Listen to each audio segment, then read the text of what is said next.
A live look from the U.S. Capitol, our nation reflecting 1 year after a violent mob stormed Capitol Hill.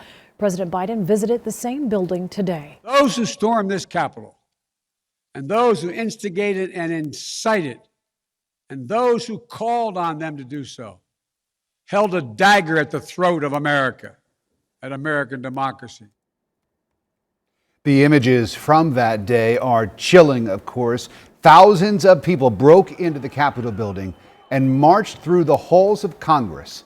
5 people died. Since then, more than 700 people have been arrested, many of them pleading guilty. And as we were watching from the outside, Georgia lawmakers were taking cover on the inside of the Capitol. CBS 46 anchor Tracy Hutchins joins us in studio after speaking with many of them. Tracy. Well, Sean and Rick, for many of them, it was a day filled with fear and uncertainty. They knew very little about what was going on outside of the Capitol.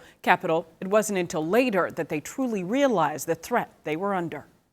Looking back on it, I can see that we were in even greater danger than I perceived while going through it. Huddled on the House floor balcony, I actually saw my life pass in front of my eyes. Georgia Congressman Hank Johnson wasn't sure he'd survive that day at the Capitol.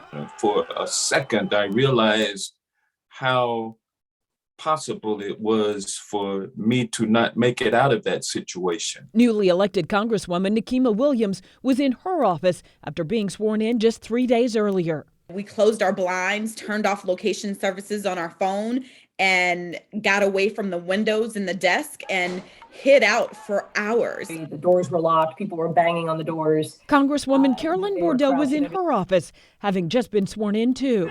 These were folks who had been misled that the election was stolen and then been incited to march on the Capitol and try to stop the certification of the election results.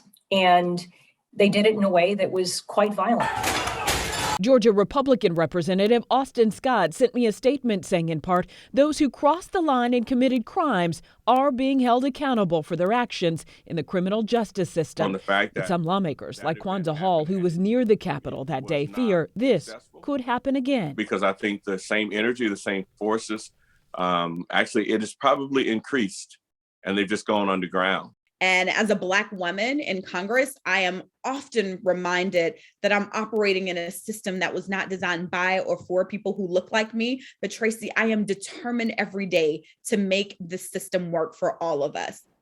And I did reach out to other Georgia Republicans in Congress. Representative Buddy Carter sent me a statement saying that he condemned the violence of January 6th, but says Democrats are using the day to further divide the country. And Congressman Andrew Clyde posted concerns about mistreatment of January 6th defendants on his Facebook page. Sean? Tracy, thank you.